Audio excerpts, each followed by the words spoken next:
Thank you. If at any point I start to mumble or you can't hear me, let me know. If I start talking too fast or too slow, let me know. I have 125 images, and it's sort of like the trajectory of my life, the last 30 years of my life story, last 40 years. I grew up in the suburbs of Washington, D.C. in Silver Spring, Maryland, and high school was, art for me was a way that I literally survived high school. Like, it was a very trying time, and art and music, and I grew up, I transitioned from a comic book collection to a record collection, and at some point I became kind of a record collector. I hate to use that. I don't think of myself as a collector, but I buy records all the time, records and books. This first image is just to sort of frame the early years of my thinking about music, that kind of desert island record collection. And it would be different for today, but this was like the first 10 formative records for me. And then the other thing that had a really big impact on me growing up was street posters, street graphics, flyers, gig posters. And there's a really good there's like multiple great music scenes in DC, as a lot of cities. And this was a scene that I was just very peripheral to. I didn't really experience it directly, but there was a really great underground go-go scene, funk scene. And the street posters were probably printed by the same company that printed prize fight posters and gospel revival posters. And from 2 blocks away, you could see fluorescent orange and black, and totally triggered something. So I think early on I thought, if I can make art that does that, like that I can see from a long way away, I want to do that. I put in, for undergrads in the room, I try to have one painting from my undergraduate experience. I kind of went 4 years in Baltimore, started out really representational figurative work, and then I had a profound moment with California mid-50s figurative work like Richard Diebenkorn and David Park. So I had a whole sort of year of working through Richard Diebenkorn. And I think ultimately my goal as an art student was to become an abstract painter. I've been exposed to a lot of Washington Color School painting and a lot of great kind of museum painting in the museums in DC, and particularly people like Morris Louis and Helen Frankenthaler. A lot of the color field painting, for some reason, was sort of a carrot for me, or some kind of goal. When I got out of art school, I had to flush a lot of things out. I took 4 years off between undergrad and graduate school, and did a lot of jobs that I would describe as humbling. Like, I just kind of worked out in the world. The irony is, my first job after 4 years of art school, my first job out in the world was stripping paint at a paint strippers. And so I figured out at some point I spent all this time learning how to make a painting, and then I figured out it only takes seconds in a chemistry tank to get rid of paints. That's the only job I've ever walked off of. Like, I was there for 2.5 days, and I left in my lunch hour, and I never went back. The profound moment I had out of art school was a friend of mine turned me on to a painter by the name of Forrest Bess. And so, like, I had this moment where I saw a painting that I could kind of understand on some level and couldn't understand on other levels, but what I knew about those paintings is they really resonated with me. Forrest Bess, a great Texas painter. So I wanted to make a series of icon paintings similar to what inspired me about his work. The other thing that I tell people when I tell my life story about art school is my 4th year of art school, I failed miserably at the game of Pictionary. Like, I just couldn't play it, couldn't do it, couldn't figure out how to do it. And it was a really humbling lesson for me, because I thought I knew how to draw, and then when I had to draw on demand really fast and think through drawing, I just failed at it. So I wanted to do a series of these small glyph symbol paintings, and this painting is about the size of a bathroom tile, and it's a shower. And then I have some version of a bowl of fire or a smiley face. I think the distance between this painting and the painting just previous to it is I started to play with the iconography and just like manipulating it slightly so it could be several things at the same, or multiple things at the same time. And then this is my male pattern baldness painting.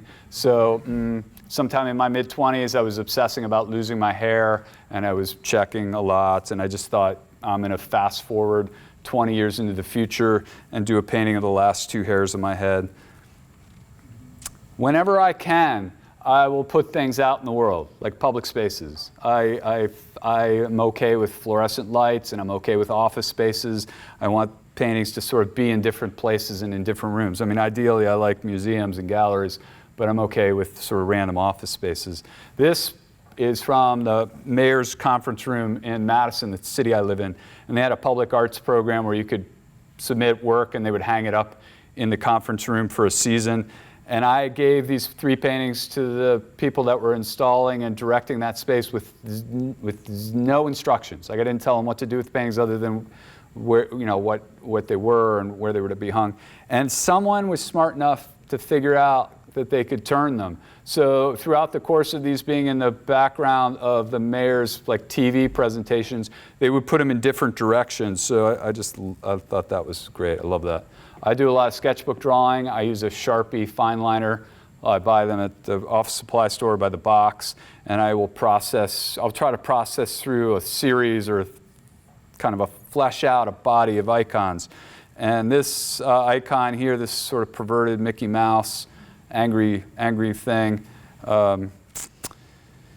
came off of another icon that I might show you in a second. And then music is a big reference for me. So I had the opportunity to do a series of paintings for a small gallery space. Sean Miller from University of Florida in Gainesville has a space called GEMA, the John Erickson Museum of Art.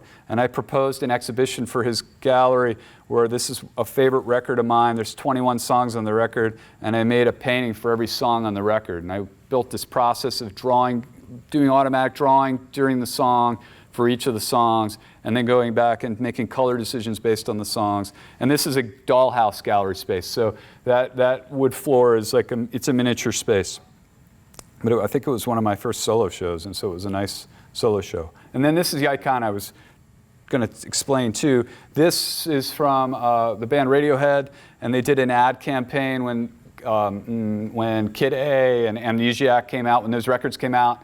And this is right outside the building I teach in, and they did whatever that is when they sort of advertise ahead of stuff and put posters and stickers up.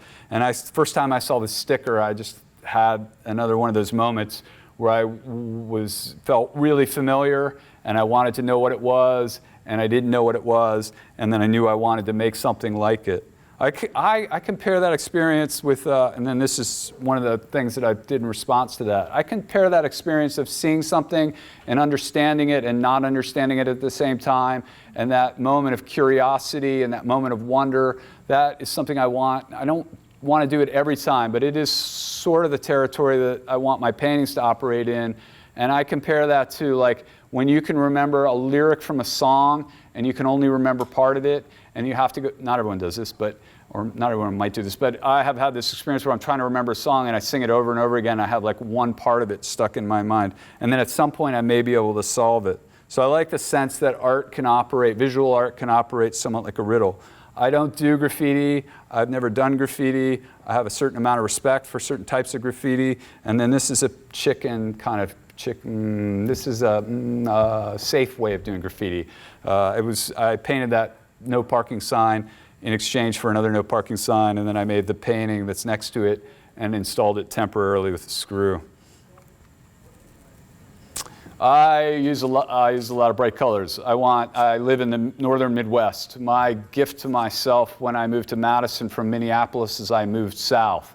And the difference is minor, but Minneapolis winters are really very difficult. And when I moved to the northern Midwest, I started to figure out that I could use my studio as a form of color therapy. So I just turned up the heat in my studio, and I tried to make really tropical paintings. I wanted paintings that had a sense of light and humidity that made me feel like I was in another part of the world.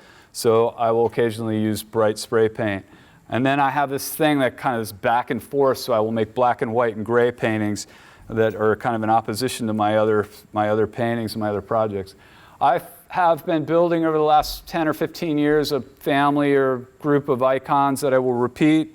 I use an opaque projector, so from certain scribbles I will project them over and over again, so I want them to be fairly exact.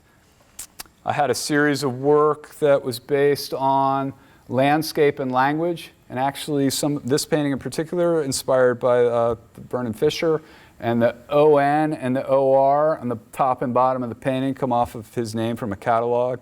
I wanted to do a series of paintings that referenced landscapes in fragments and parts. This was the blue ocean painting, there was the red desert painting, and then the yellow painting failed miserably. So I'm still trying to figure out the yellow painting. These are about 6 by 8 feet.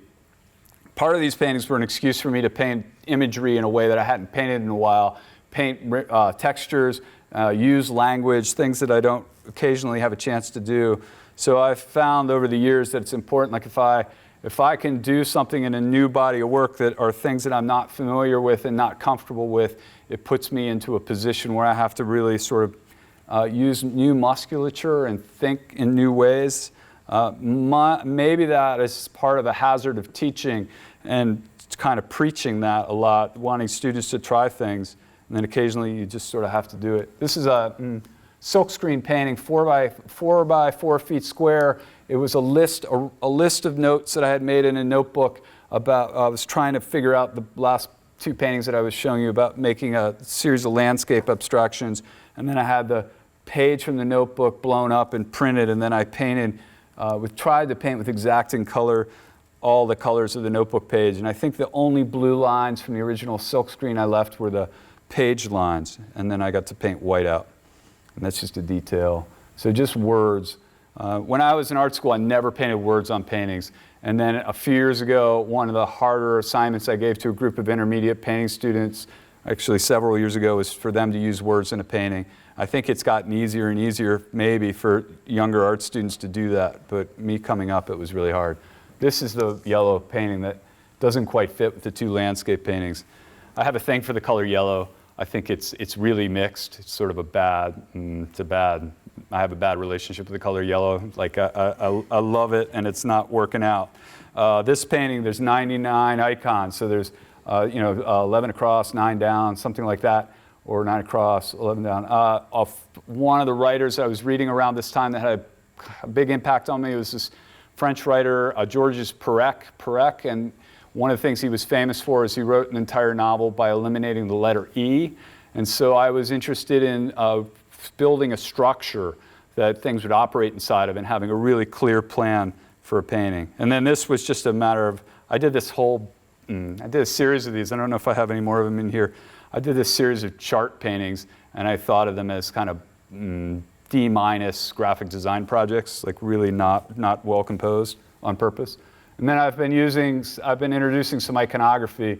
So typewriter, it's kind of this back and forth between my icon and another icon. And then I tried at this point, I made some sculptural boxes to go in front of the yellow painting. So I was kind of bridging into sculpture. I don't do well with sculpture. And then here's just a random studio collection of just yellow things. I do a regular document just on my phone. Used to take pictures, 4 by 6 printouts from the drugstore, and I have boxes of those which were ridiculous, of like studio shots, like peripheral information, and I love like just the clutter of the space. Series of yellow drawings, yellow enamel paint on yellow drawings. And the summer that I made these drawings, I thought it'd be a really good idea to only listen to this German band, Einstürzen Neubauten. So the band is really hard to listen to, and it made the work kind of that much more interesting. And that's them on the floor. I have this amazing space in Madison that doesn't belong to me, that belongs to the University of Wisconsin-Madison, where I teach. And for however long I can use this space, my mission is to just use this space up and try to do as many different things in it as I can. Ongoing series of Sumi ink drawing on index paper, and I will go for long stretches of time without doing these. Like I might go a year or 2 without doing them, and I'll pull out the box and just start them back up. And they're different than everything else. I use a reed pen and a couple different types of black ink. I try to go into these without any ideas and just start with scribbles and marks. And then I just have, sometimes I get a little more lucky than others. I listen to a lot of music in my studio, and so I will set myself up with the drawing session with the records that I want to listen to inform the work. And so I think in this zone, when I'm painting in this place, there's probably a lot of There's a jazz musician from Chicago by the name of Rob Mazurek, and he actually lives in Marfa, Texas now. He's a really interesting artist and sculptor. He makes paintings and is a horn player, and I find that he's a really good person for me to listen to when I'm making these drawings. I like ephemera, mail art, and clippings, and stuff, coupons, kind of weird, random pieces of paper. So occasionally I'll do a project where I'll just put a bunch of stuff together in envelopes and unsolicited, just mail people stuff they don't need. I have this taxidermed dog in my studio that has become kind of a favorite. It's like an in-joke. If you ever visit my studio, I'll probably forget to tell you that I have this stuffed dog there. And then not always, but sometimes you have a moment where somebody just takes fright with the dog because you haven't introduced it properly. The dog was a rescue dog. I found him by the side of the road, and he has a little name tag. He or she has a little name tag. It says Dog 54. And so what terrifies me about that is that I found it on campus, and I'm just wondering if it was somebody's science project from years ago, and there's 53 other dogs before this dog that are stuffed somewhere out in the world, or if it's just a clear Dog 54, Car 54, if it's just a clear kind of in-joke with an old TV show. And then here's other versions of the ephemera.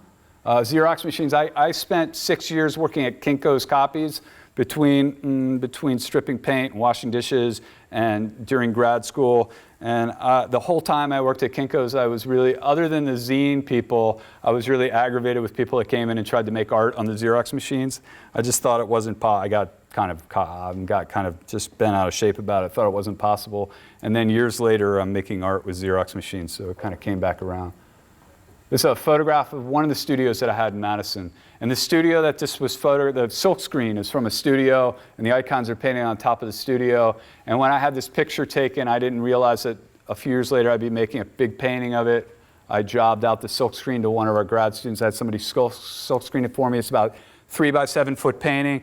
The building that I was in love with the studio was a perfect 2-room upstairs, second floor studio in an old rundown Edward Hopper type building on campus. And I just loved the studio. And I knew it was one of those buildings that you knew the university was going to tear down because it was super ugly and they were going to build something else. And sure enough, they built some big steel glass building there. And then my colleague, I was telling some people at lunch, I was telling Liz at lunch, people that I went to lunch with, that I work with Linda Berry, the famous cartoonist. And one of the things that she did when she was on campus, the Wisconsin Discovery Center was sort of one of her homes on campus. And so she had this connection to this big building where my studio used to be, and she was curating art shows in that building. And so I was able, and this was a piece an idea I totally stole from Mel Chin, the artist Mel Chin, who did this ghost building project. I realized I could put this painting right where my old studio was, on an easel inside of these offices of science people. And so I was able to reinstall that there. Yeah, so there it is. So that window is approximately where the window was in the first place. And then it just became this kind of loopy, weird thing of I was here, I've been here before, and this room precedes that room. I think some of these subjects have been with me for a long time, like the rooms and the interiors, the man sitting on the couch. Landscapes are still something I photograph and think about. This landscape, full disclosure, the landscape painting in the background is not mine. It's Trina Mae Smith. She teaches at the University of Wisconsin, Oshkosh. She was a graduate student in our program. She made that painting. She didn't like it. She was getting ready to leave she graduated with honors, a great student. And she was getting ready to move out. And there's this thing that happens when people move out and they have a lot of big paintings. And I could tell she was going to get rid of it. And I told her, I asked her, I don't know how I did it. I convinced her, talked her into it, whatever, however you do that. I just told her, I want to make a painting, I want to collaborate with you, which means I want to paint on top of your painting. And I gave her some supply. I made it worth her while, because she was going to roll it up and it was going to go away.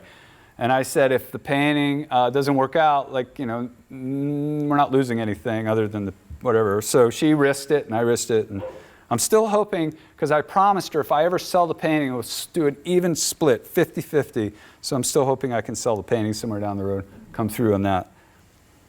And then I do a lot of sketchbooks and notebooks. This is a painting of this is a silk screen painting of a Xerox image that's about 3 by 4 feet, 3 up, 4 across, somewhere in that range. And I had the same grad student that's silkscreened for me before the same season, silkscreened this painting for me. And because I felt a lot of guilt about like silkscreen and not painting, I spent 16 hours covering as much of the silkscreen as I could with little dots of paint to justify the relationship between printing and printmaking and painting. It's the Girl with the Dragon Tattoo series audiobook. It's the entire 3rd book is the time of that painting. This is a little drawing I had done, and at some point I figured out I wanted to bring it into the yellow world. And so it's a smaller version of the painting, and then there's a larger version of the painting. And this is another instance I had a chance to put this. I had made this 6 by 8 foot painting and put it in a warehouse show, and it had been seen once. And then an arts administrator in Madison, the same person that kind of set me up with the mayor's space, had a wall in a building downtown. And so this painting was there for a year and a half, 2 years. And I had a grad student that had to pay a ticket because he didn't shovel his sidewalk. And this was in that building. Like if you had to go to that government building downtown, you would have seen this painting. And then at some point, it seemed pretty obvious that a floor polisher machine ran along the bottom edge of the painting and it got destroyed. And I just I let it go. Like these paintings, like that painting in particular, it got an enamel yellow field on it on canvas, so it is destined to crack and fall apart. So it was just a way of me being able to make a temporary painting, put it out in the world. I love paint chips.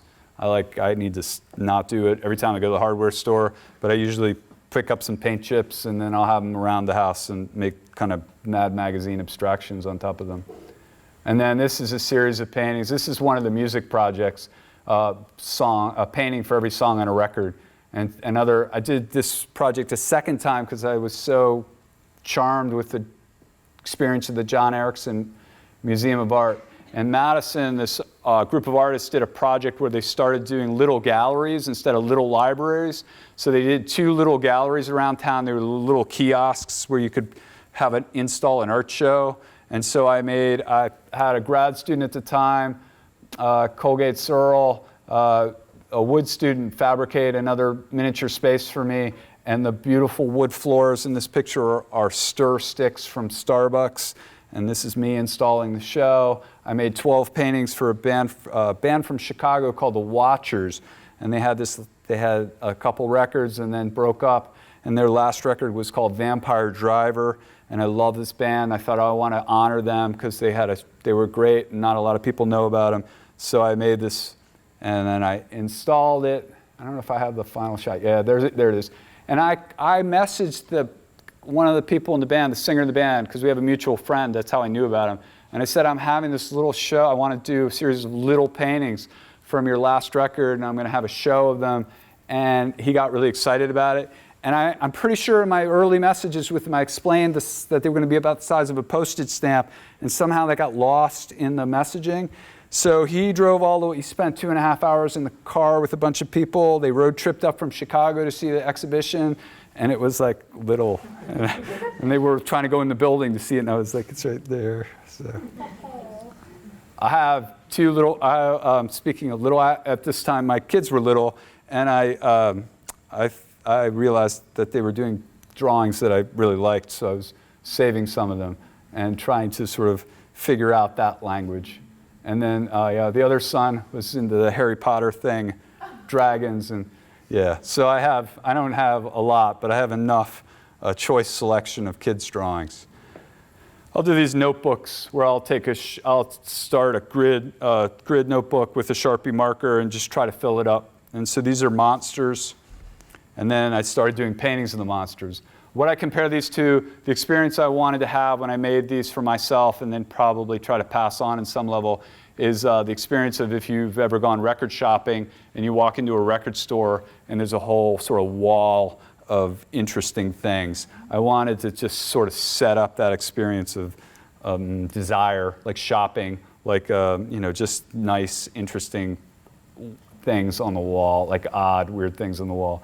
One of the punchlines I use about myself when I explain what I do, people ask me what I do. I have, for the last few years, just told people that I've spent the last 25 years trying to reinvent the smiley face. So I want to find an icon that I can put out into the world that could just go viral and just sort of be everywhere.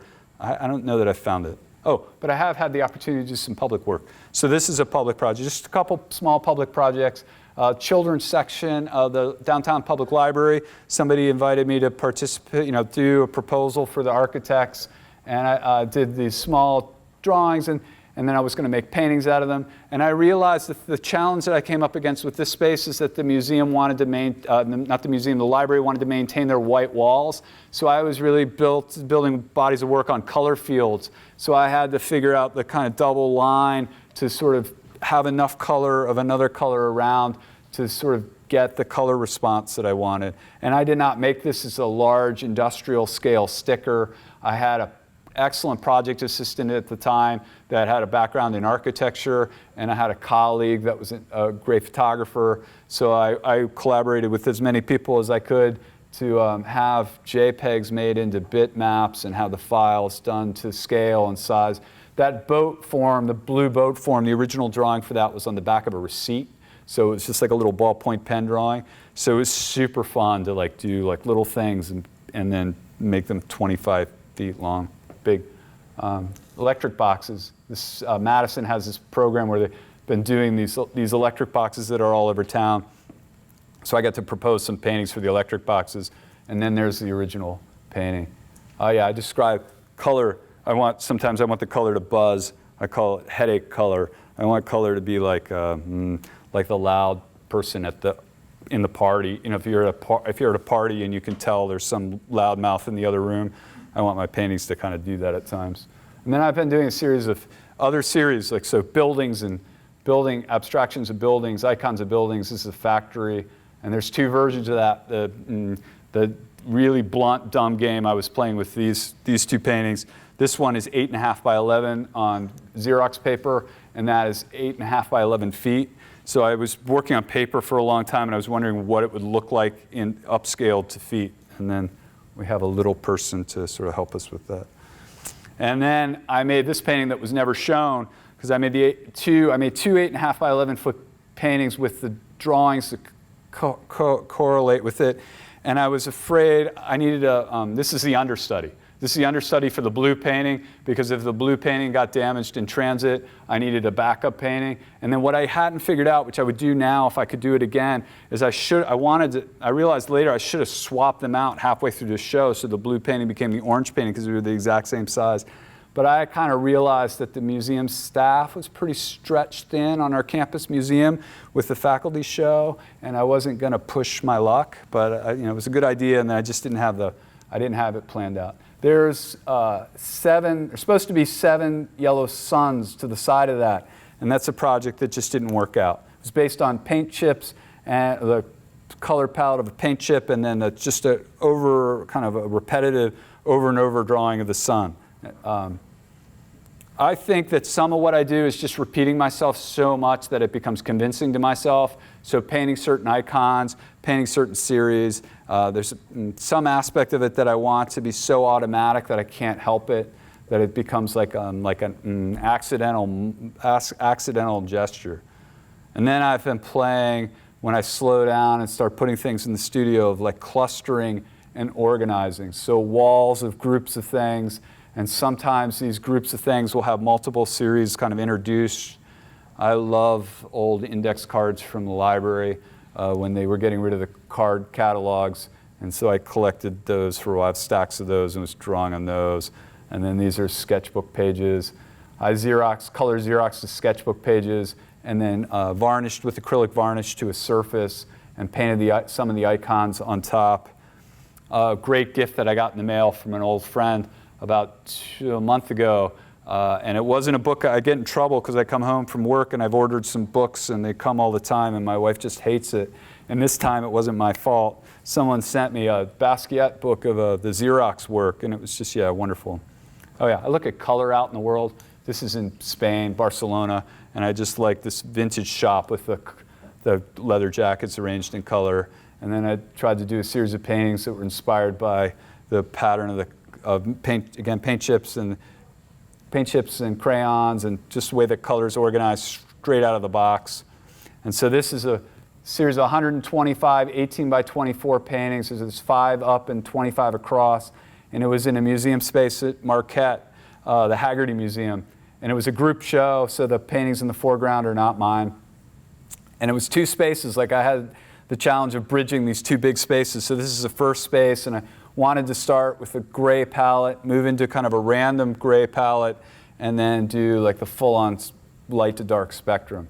And I wanted every painting to be some version of a building. I had just set up these rules. Like, they're all going to be buildings. It's going to go light to dark from top to bottom, and it's going to go through some version of the spectrum.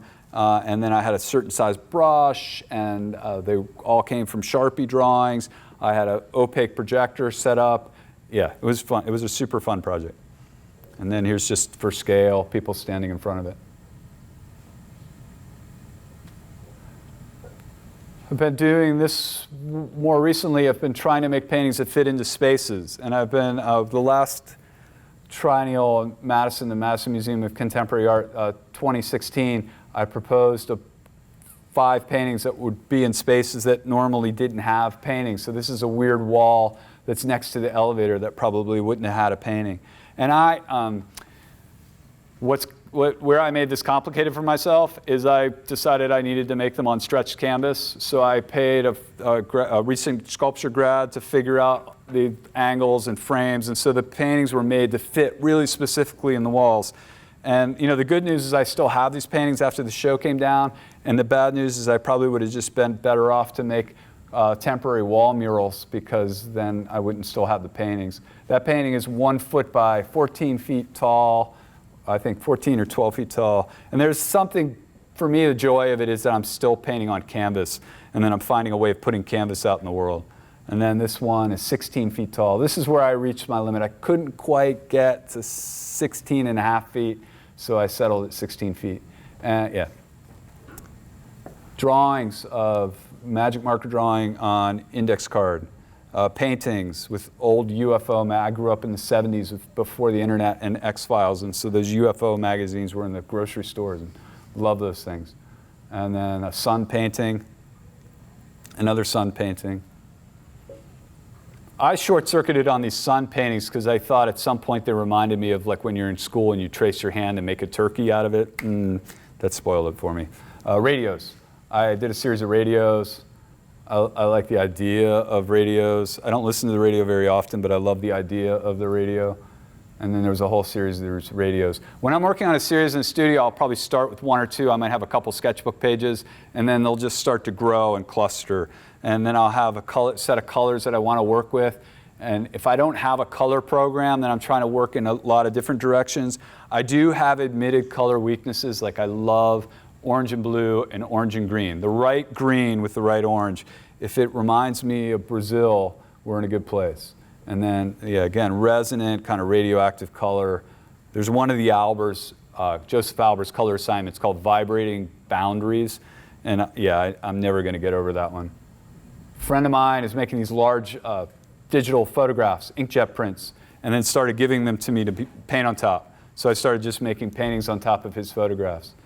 And it's not completely fair as a collaborative methodology, but my friend had seen the Trina painting that I painted on top of, and he knew what I was going to do, and he initiated the project.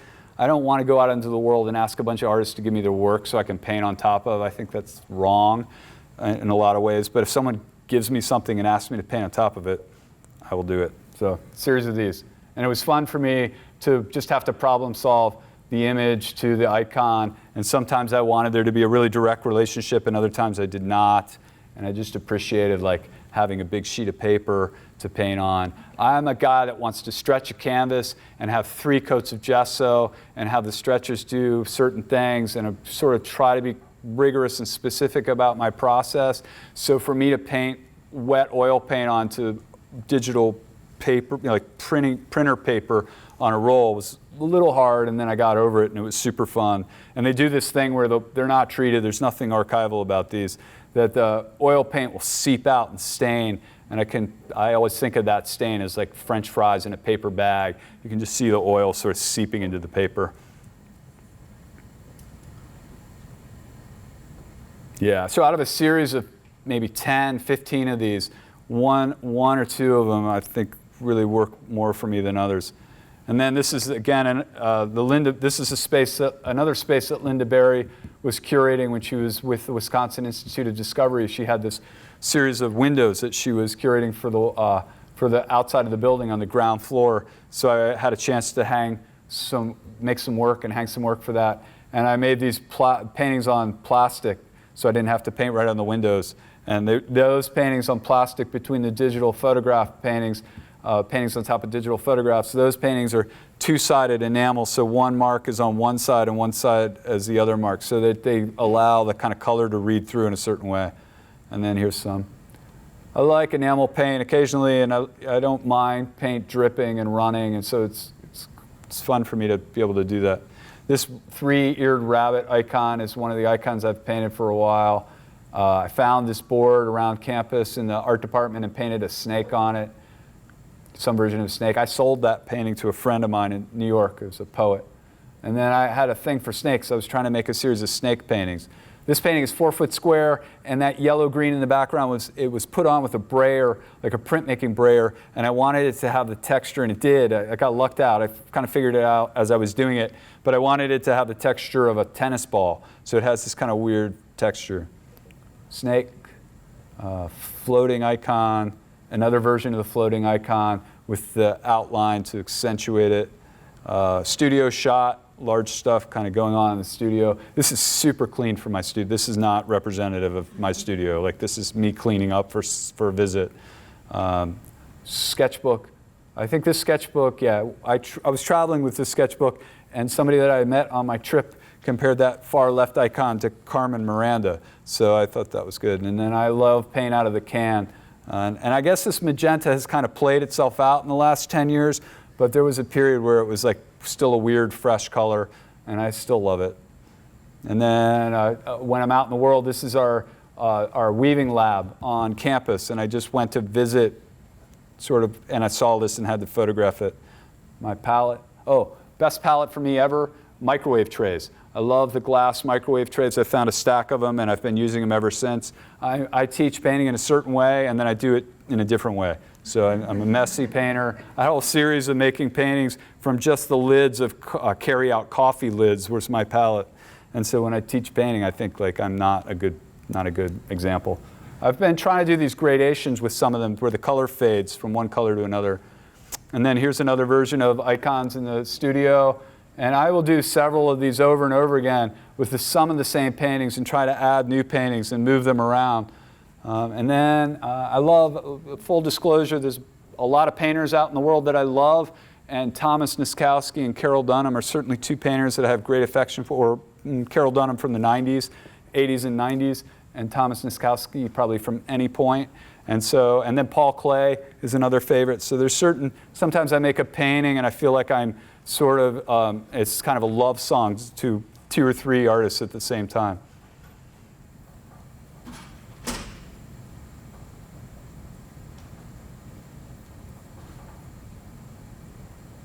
And that icon became a painting on a found piece of wood. Yeah, I love being in an art building. And so people throw things away, move out day, and then there's kind of always good texture to find. Occasionally, this is just an example, occasionally I'll try to make a painting in a circle. I paint mostly in squares, so it's kind of its own punchline, the circle painting. Oh yeah, Weezer. Somebody mentioned that band. I guess this icon looks like the Weezer icon, which I'm okay with. This is a recent painting a couple years ago from a drawing I made in Baltimore in 1992, and this devil character, this little dancing demon, was from that same series of drawings. And there's another version of that dancing devil or dancing demon. I guess the reason I want to tell people this in the room is if you're young and you're making a lot of work and you're making drawings and you've got sketchbooks, you should hold on to some of those things because there might be really valuable material for you 20 or 30 years from now. I did 24-inch square paintings, so a grid of color. It was meant to look like, again, like paint chips. A couple of the icons repeat.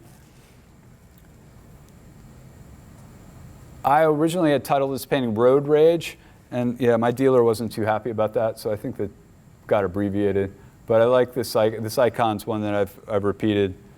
And then I had a chance to do, there's a community-supported art project that a local alternative space uses to generate funds. And they asked for a proposal from artists in town. And I proposed to do 61 of the same painting. So I made all of these the way I would make one singularly, like I made them all the same way I would make my other paintings. They're all on 3/4-inch plywood. It has a coat of Kills, primer, canvas is stretched, three coats of gesso. All the edges are taped off with blue tape. Red, golden red, naphtha red, 2 to 3 coats of naphtha red. Opaque projector set up in one part of the studio, and then I painted each one by hand. And yeah, it was really interesting. I'm really glad I did it. And what I wanted is like, these were all going to be sold in the city that I lived in. And I like the idea of these just being out in different people's houses. So if people were visiting each other, they might see their painting. Typewriter, icon. I've painted this office clock recently to scale of an actual like university clock, like the one that's in the back of the room. I have some plan to put those up around in spaces at the right height. Gray, a series of gray paintings. If you're interested in the color gray, David Batchelor, I was recommended this earlier to someone. There's a great book called The Luminous Gray by David Batchelor. And there's probably more than one great book on gray, but that one's a really good one. And these are me just testing out some of the larger paintings with the smaller paintings to get the grids. That's a turntable painting with an icon on top. This is the office clock that got a snake. And the office clock is painted by hand. All the icons, like the turntable, the typewriter, and the office clock, all painted by hand from inkjet prints from photographs with the opaque projector. And I'm painting them by hand, but my hope is that they look silkscreen. And if I get my act together, I would silkscreen them, but I like the idea that everything's hand-painted and it doesn't look hand-painted. I repurpose paintings. So if people leave paintings lying around, I will make stuff on them. So I've been trying to make, I try to have one of these paintings go in my studio all the time because I hate throwing paint away, and I think about them as compost piles. So I just scoop old paint on them if I have old paint. And so I've been doing some of these. One of the recommendations I give to students, grad students, undergrad students, whoever will listen, I try to tell people they should always have something in their studio that's raw and not ready to be seen and not ready to be explained, and the kind of thing that you don't want anybody to look at and you don't want to talk about. It's important for me to try to always have something in my studio that's just too weird to like deal with at the time. And that usually ends up leading to new work. A found book, I have this ledger book that I found in Baltimore. I found 2 of these and I gave one to a friend. And then 20 years later, I started working on mine, and he still had his. So we had a really interesting back and forth. This was the beginning of my sabbatical last spring. I wanted to do a series of drawings thinking about, like drawings about thinking about color, drawings about talking about color, because I teach color. So I wanted to do these drawings that were really just about color and trying to talk about it. And I had this ledger book, and I wanted to, I just started one page after another, remarks on color. Sometimes they were the found paint, like scraps of paint on paint chips that were in the studio. And I wanted some of them to be really dopey, like cartoon characters, others to be more serious or more complicated. And I just did one page after another. And then I did this word balloon painting with palette, like a kind of a watercolor type palette. And that's a 2-foot square painting. And then this is another one of the compost paintings, just like a random canvas that I'm putting paint on.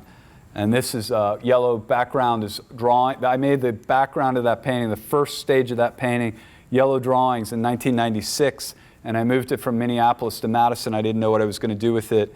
And then just this past spring, 23 years later, I made a painting on top of it, finished it. I feel like I finished the painting.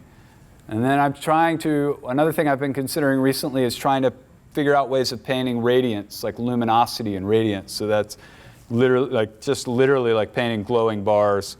And then there's the Ben-Day gradation, and that's white enamel background with white oil paint on it, so the dots are like white on white. This is more kind of characteristic of my studio, good and messy. And there's this gray painting in the background that I don't have an entire shot of, but I have a detail of. Fragment from the New York Times. I still get the newspaper, and I will occasionally clip out images that I think are interesting. And there was this range of this photograph of like a quartet sitting in the foreground of a theater, empty theater, and I became fascinated with the theater seats. So I gridded out 3 panels. Each panel was 5 feet long, so it was a 15-foot long painting.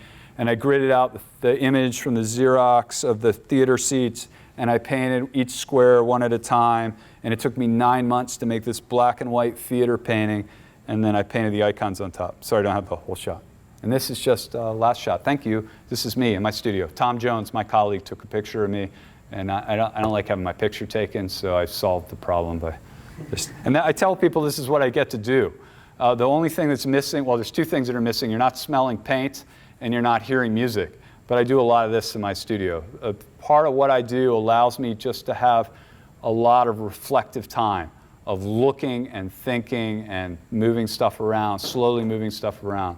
I know there's been and I think it's an important moment in our culture where people are starting to take meditation very seriously and different amounts of reflective, quiet time, however that might work for different people. And this I find is my equivalent for that. This is sort of how I come to terms with my spiritual well-being, about being in the world. Thank you.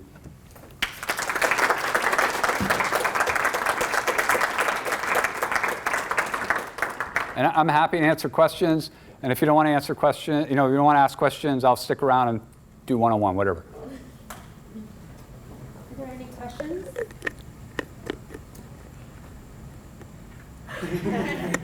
So, Derrick, can you talk about how you organize? I mean, you are prolific in your studio, and really talk about how you organize your time and how you honor this time in your studio. Yeah. Full disclosure, I'm not a 9-to-5 painter. And when I was in grad school, I had 2 jobs. I had a TA, and I worked at the Kinko's copy shop. I didn't have a lot of time. I found that I started to think about my time in the studio like a microwave. I wanted to get in and just cook it really fast, like have just rapid cook. So I have several ways that I address my time in my studio. I have kind of a lot of ways that I try to think about it and do it. But one of the things that I try to commit to is getting there as much as I can within a week. I can't always get there every day. I don't beat myself up if I miss a day or 2. I know if I miss more than a week, I'm going to be really cranky. So I have to keep some balance. So I live with people, and they need to deal with me, and I don't need to be abusive because I'm not getting to paint. So there's a sort of addiction thing that goes on with it. But ideally, in a given week, I'll be there at least 5 days out of the week. I'll have 2 days that are longer days, and then I'll have shorter days. I hate multitasking. I absolutely can't stand it. I don't even like to use the 2 words together, and I do it all the time. And the thing with oil paint is it takes a long time to dry, so I've got several things going at the same time. Sometimes I will focus on a single work or single body of work, but really I like to have a lot of things spread out. And I'm a messy pig of a spreader, and I'm doing this and doing that. And if things don't work out because of that, it's all my fault. I don't have any studio mates. So, and I have a couple studio rules. I try not to have any food in my studio because it's just gross, and I don't want gross in that way. And then I also try to keep everything safe. Like I was gonna do I did a little bit of encaustic painting, and I did a little bit of egg tempera painting, and those 2 things broke the rules. Like eggs, no; fire, no. So done. So I try to keep everything pretty safe. But I try to get there regularly, and I have a short plan and a long plan. So if I'm there for a long time, I'll get a little bit more done. I'm a terminal procrastinator, so I know like if I'm there for 2 hours, I'm gonna start painting about 20 minutes before I have to be home, and I'm gonna be calling my wife about 25 minutes late, and it just works that way. So I've kind of figured it out. And I keep sketchbooks, and it takes me years to finish a sketchbook, but I try to always have 2 sketchbooks in my book bag. So if I get stuck somewhere, I've come to love waiting rooms and airports and stuff where I can have the downtime to draw. So I just try to work on lots of stuff. And it looks really prolific, and it might be really prolific, but if we did a time management, if we did some kind of graph of me in the studio, it would probably be embarrassing, workload to work product to time. But then I think this time is important of just staring and being there. Yes, please. So you started with your undergraduate, and then maybe you showed us some graduate stuff, but I lost track of when you were doing what. Yeah, so the one undergrad painting was The Man on the Couch, my old painting of my old roommate. And then the grad school work with 2 or 3 symbol paintings, like the hair loss painting might have been the last. And that's not really that representative of my grad school experience because I was in a 3-year program and I made the symbol paintings in my first year. And then I did a lot of different things in my second and third year that I just, as the talk's gone on, as those images have kind of gotten unfortunately edited out. But I had a great graduate school experience, and I tried to make, and this isn't, not everyone's able to do this, but when I was in grad school, I wanted to make a body of work every semester. Like that was sort of my plan. Like I want to make a whole new thing and a whole new thing. I got to do Skowhegan between my second and third year, so I had like a whole other alternate universe grad school experience inside of grad school. Yeah, I had a great experience. And for me, like a university state school was just perfect. So which work was post-grad school? So after grad school, we get into like the other symbol paintings. Yeah, I don't know, like the Mickey Mouse heads and that kind of stuff, the Radiohead paintings. And, yeah. I don't want to go back through and like, yeah. Sure. Yes, please. So I'm thinking about the icon that you kind of consistently go back to, and it's reminding me of almost like a talisman. Uh-huh. And I'm wondering if you could talk about like almost like your criteria for those icons. Right. And when they become suitable to a painting. Yeah. And like what are from your point of view, what are their features or characteristics that make them worthy Sure. for painting and sort of repeating as a motif? Yeah. Yeah. Well, early on with the grad school work, I had this thing where I was painting on panel, and I called it the tattoo test. If it didn't pass the tattoo test at the next session, I would just scrape it down. So some of those paintings have a couple like layers of scrape downs. And the bad faith thing about me saying that is I don't have a single tattoo, so it's not like a really accurate. I mean, maybe I haven't found that icon yet. And then some icons I will sort of automatically know I want to do multiple versions of, like after the first time I either draw it or paint it. And then other times it takes me a while to figure that out. And sometimes I do several versions of something and then I know it's not really holding up. Like I'm not sure I'm going to do a lot of snakes. I still haven't quite given up on the snakes. So yeah, I'm still trying to figure it out. But there is a process of like going from a full page of sketchbooks to figuring out which one I'm going to project. You know, there's that initial stage of editing, and then out of a set of paintings, there's one or two that I might want to keep repeating. And then honestly, the Radiohead icon, that sort of angry mouse head, at some point I saw a Murakami painting with such an icon that was so similar. I just felt like I had to let that one go. Like, you know, like I had a good run with that one, and then it felt like it was too connected to some other things. And I love Murakami. I'm good with those Murakami paintings, but I just didn't want, you know, like, so there's probably a few different ways that I'm processing those different images. But I still feel like I'm trying to find the one. The other icon that I use for an example, other than the smiley face, is the Kilroy was here graffiti. Like I'm interested in putting things out in the world and then letting other people do their own versions of them, or maybe like starting something and having some, you know, that would be the great honor. I think there's a couple great honors as an artist. One is if somebody actually gets a tattoo of one of them, and that hasn't quite happened yet, but I have a friend that's threatening to do that. And then, and the other one would be if like it starts showing up in other places. Does that kind of answer the question? Yes. Yeah, you're welcome. Anyone else? Yeah. So I'm interested in this icon with the circle and the three prongs that stick out there and there. Uh-huh. Yeah, this sort of nuclear rabbit thing. Yeah, that guy. You know those erasers for typewriters that. Yeah. they're like round? Yes. Yeah. Thank you. Yeah, Elvin did one of those. Yeah. Derrick, could you talk a little bit about the Zine projects and the way that you bring Yeah, artists together? yeah. Because that's been really nice. Yeah. So there's things I haven't talked about at all. Like I have I've done some zines and I've done some noisy band stuff, and some of that stuff is just not always appropriate for prime time. But the zine thing, I've done 4 of these, and I would like to continue to do them, but they're a huge investment. I call my Zine Project a loss for profit. Like, I want to get a little stamp that looks like a nonprofit stamp, but it says loss for profit because I always lose money. But I don't want to make money, because the minute I make money, if you give me a drawing and it's part of my zine, then I'm going to have an obligation to pay you some kind of royalty. So as long as I keep it in the red, I don't have to worry about, like, everybody knows I'm not making anything off of it. So I have this zine I called Chop Shop, and the first one was just a free-for-all. I sent out a little postcard. I said, send me a 7-inch drawing. And I designed them like the little 7-inch punk rock records I grew up with, and Xerox machines and a saddle stapler, and I 8.5 by 14 paper, and then I trim it down, fold it. I do all this stuff myself, and I figured out I must have just missed, like, working in the copy shop. So, like, as 20 years later, I'm like collating and stapling and doing all this manual labor that I didn't think I'd return to. So I had the Zine Project, and I do it about every 3 or 4 years.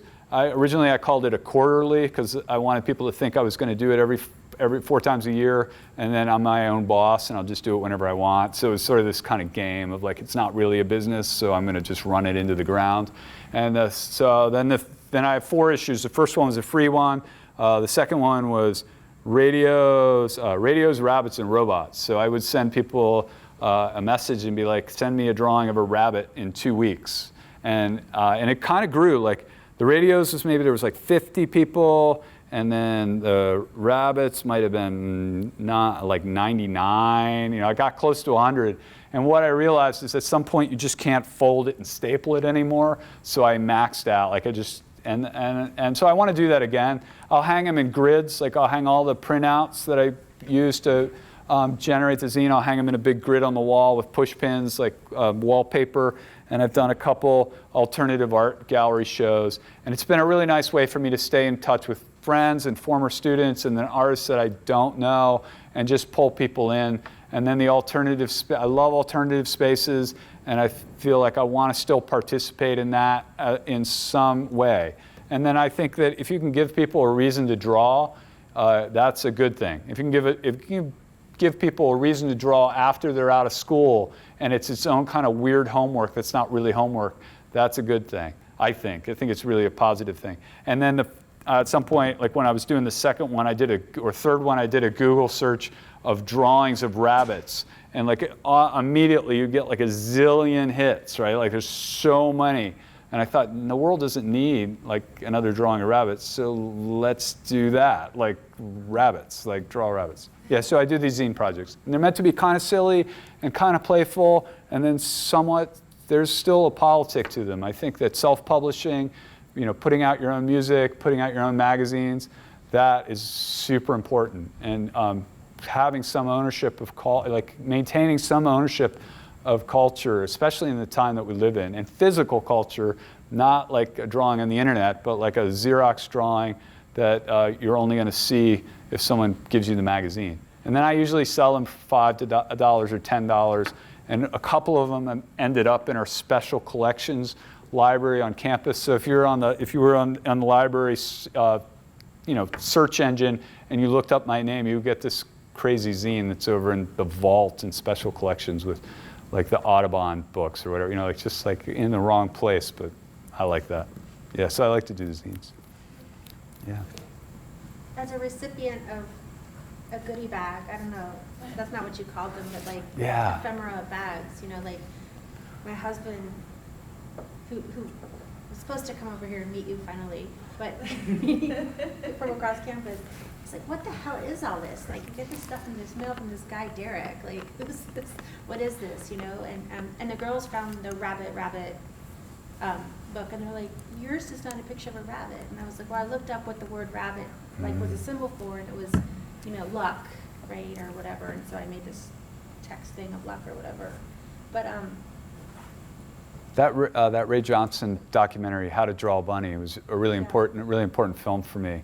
At a low point when I had to kind of run out of energy and steam, and I was having a lot of anxiety of not having the career that I maybe wished that I had, And I saw that film and I just realized, like, here's an artist that like rewrote the rules and made his own, set his own terms.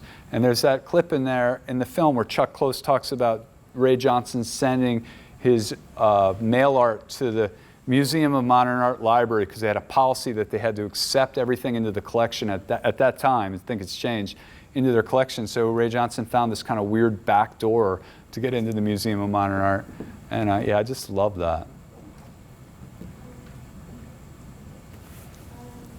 I just wanted to ask, like, what is one thing you want the artist to take away from your work in general? Like, do you want to like portray how much repetition can like affect one's work and style? Or... Yeah, I don't know. I don't know if there's one thing I'd want you to take away. I guess like my hope is that as I explain my work to you, that you get a sense of there's a long-term pleasure factor. Like it's something that I really enjoy doing.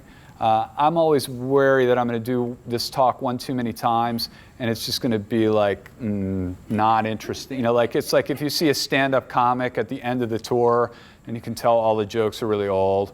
Like I don't want that. I don't ever want to not communicate like full enthusiasm. So I guess what I would tell you, like if I could tell you one thing, is that a lifetime of making art is its own deep, deep pleasure and intense joy. And there's a lot of hard work and there's a lot of heartache, but through all that stuff, all the hard stuff about being an artist, there's just the pleasure factor. And I guess I want to maintain I want my work to be like the best piece of cake you ever had, the best donut, like the best like juicy, sugary, wonderful thing. Yeah, that's okay. That's okay. So I guess that's what I would tell you, is I just want to communicate some level of joy and pleasure.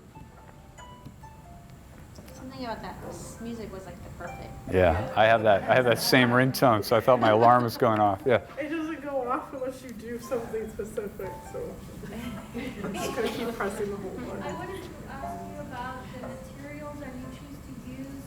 So as I'm looking at your work, so the images and the drawings,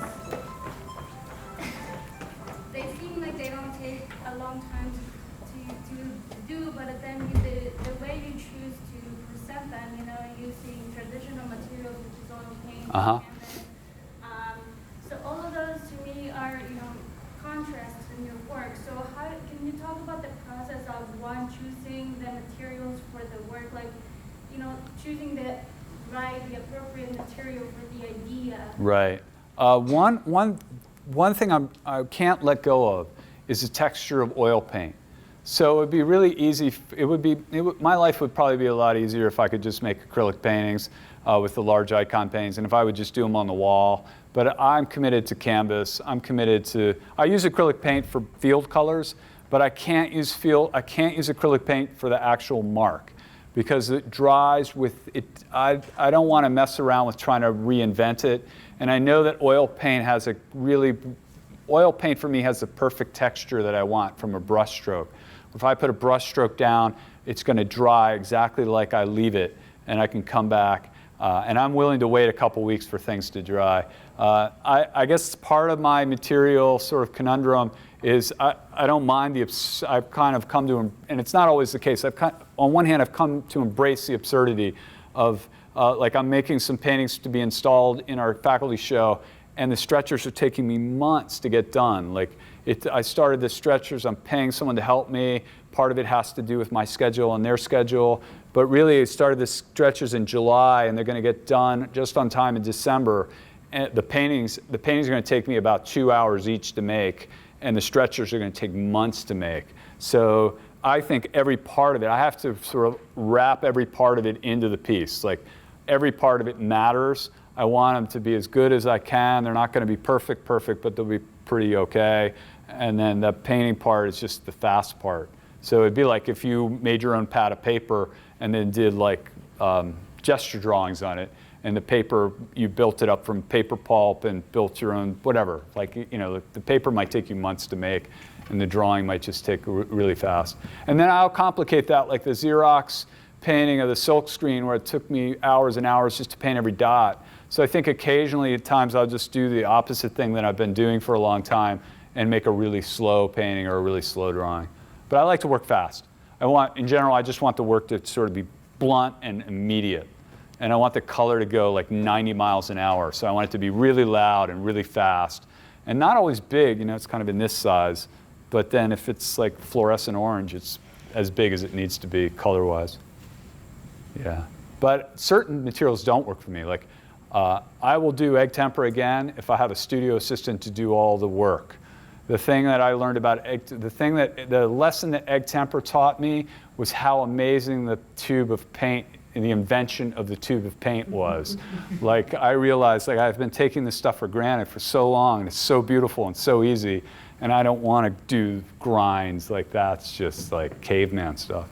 But when other people do it, it's beautiful. Totally love it. I'm not dissing on crafts. Yes. How big is the painting you just described that it took you 6 months to make the frame of? How big is that? Yeah, I'm making 5 of them, and they're for weird spaces in the museum, and 2 of them are maybe 26 inches by 11 feet or 12 feet, and then 2 of them are like in this range by 13 or 14 feet or 10 feet. They're like in walls in museums.